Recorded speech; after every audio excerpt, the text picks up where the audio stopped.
Hello, bienvenue sur ma chaîne, ici Kaye Kaoué. Si tu es nouveau, ici nous parlons médecine, culture et entrepreneuriat. Comme tu as pu le voir sur le titre de cette vidéo, je vais t'expliquer comment est-ce que tu peux faire d'une manière assez simple et efficace pour venir étudier médecine en Allemagne.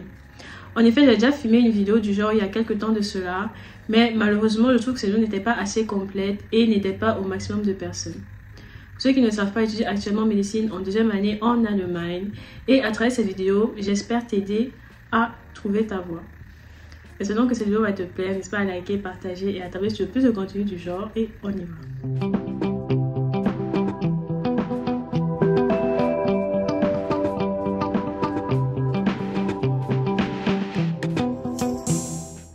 Alors, pour que ce soit clair, cette vidéo sera en deux parties. Premièrement, je vais faire cette petite vidéo pour expliquer mon parcours, comment est-ce que j'ai fait pour réussir à commencer mes études. Et dans la deuxième partie, je vais du coup t'expliquer comment est-ce que tu peux faire étape par étape pour appliquer et postuler en Allemagne. Commençons donc par la petite histoire. Pour ceux qui ne savent pas, j'ai eu un bac scientifique en France en 2019 et après cela, j'ai tenté ma PACES à Strasbourg. Malheureusement, c'est un examen que j'ai échoué et avec le peu d'allemand que je pouvais déjà parler à l'époque, j'ai décidé de postuler en Allemagne.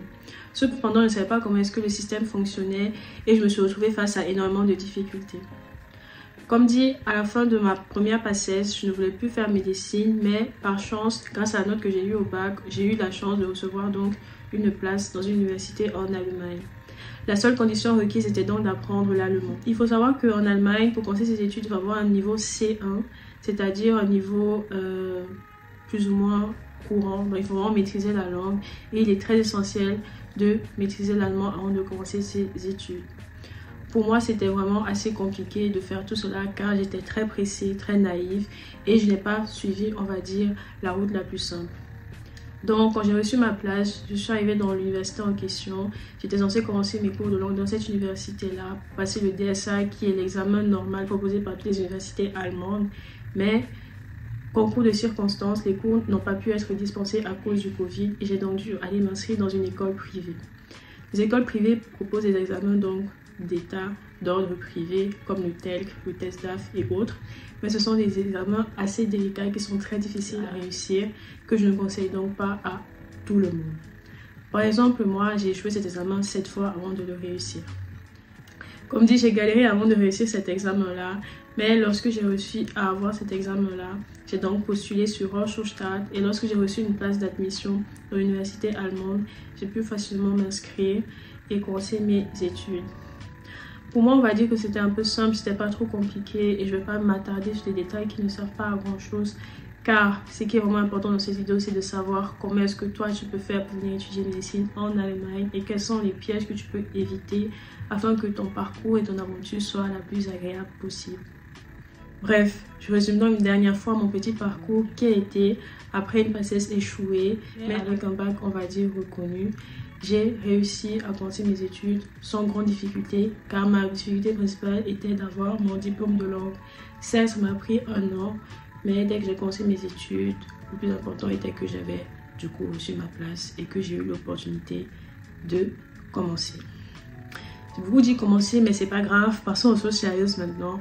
Comment est-ce que toi tu peux faire si tu ne sais pas par où commencer, si tu n'as jamais appris l'allemand dans le passé, pour réussir tes études de médecine, pour avoir une place d'admission en ayant le moins de difficultés possible. Premièrement,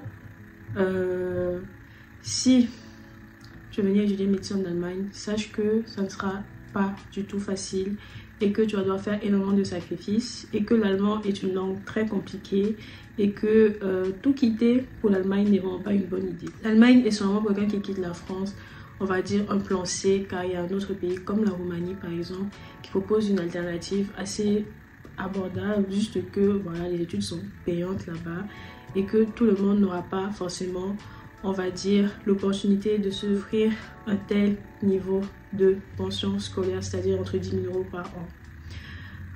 Maintenant que tu es pauvre et que tu veux quand même étudier médecine et que tu as choisi l'Allemagne et que bon, voilà, sache déjà que c'est un projet très délicat que je ne te conseille pas du tout de commencer si tu n'es pas prêt à tout perdre, on va dire, parce que c'est vraiment très difficile non seulement d'obtenir une place mais en plus de maintenir sa place dans les études. Ça, c'est un autre sujet dont on parlera dans une autre vidéo.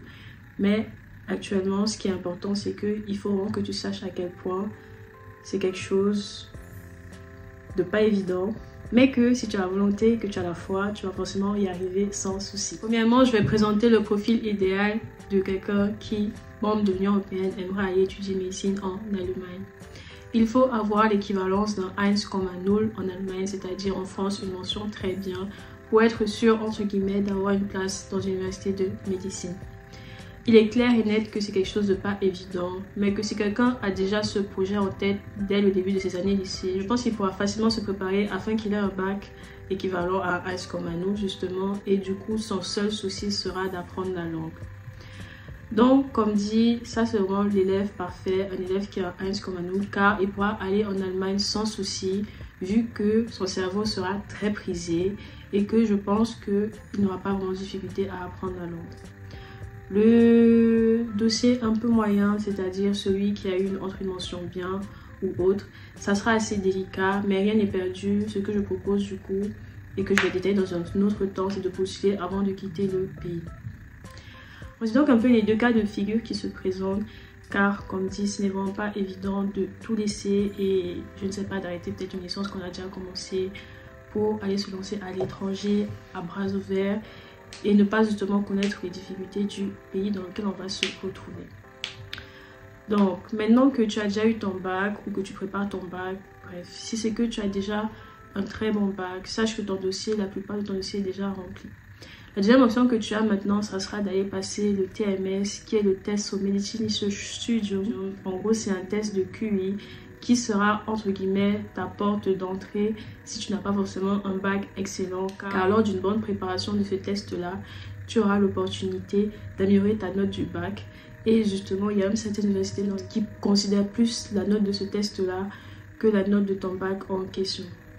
Comme dit, en Allemagne, les études, les places d'admission sont basées sur dossier et la plateforme dans laquelle tu vas devoir t'enregistrer pour voir si tu es éligible ou pas s'appelle Hochschulstart. Je ferai une vidéo assez détaillée pour comment faire un dossier sur Hochschulstart afin que tu comprennes vraiment comment est-ce que ça fonctionne. Mais actuellement, la meilleure solution qui t'offre à toi, c'est de faire tout pour avoir un dossier parfait afin de prévaloriser et d'être admis de manière la plus simple possible.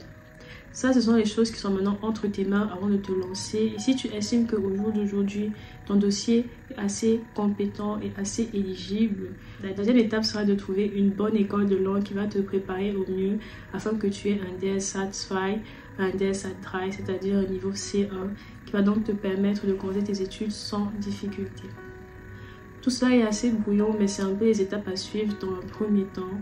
Et pour moi, qui suis déjà à l'intérieur et qui connais déjà avec ma petite expérience comment est-ce que le système fonctionne dans ce pays, je te conseille vraiment de d'abord faire un test, de d'abord postuler sans forcément avoir l'envie de venir en Allemagne, mais de moins voir si tu es éligible ou pas. Car il est clair et net que si on t'accorde la place une fois, tu l'auras toutes les prochaines fois et tu auras du coup le temps vraiment de te lancer et de savoir que oui, si je fais ça, j'ai ma chance et que je risque vraiment de réussir. C'est vraiment quelque chose de très délicat. Il faut quand même se préparer à ce que oui, rien n'est parfait et que malgré tout, tu peux aussi ne pas avoir de place au final, même si tu as déjà fini tes cours de langue, que tu as déjà ton niveau d'allemand. Mais n'oublie pas qu'il n'y a pas que la médecine dans la vie. Et si malheureusement tu n'as pas réussi à commencer tes études comme tu l'avais prévu dans ce pays, tu as quand même une langue dans ton bagage. Tu pourras quand même t'inscrire dans d'autres universités, dans d'autres filières dans ce pays et avoir donc un dossier assez intéressant pour faire des choses entre guillemets ailleurs. Donc il faut donc savoir que ce projet est un projet très délicat que comme dit je ne conseille pas à tout le monde et qu'il faut s'armer de beaucoup de courage, beaucoup de patience et beaucoup de force.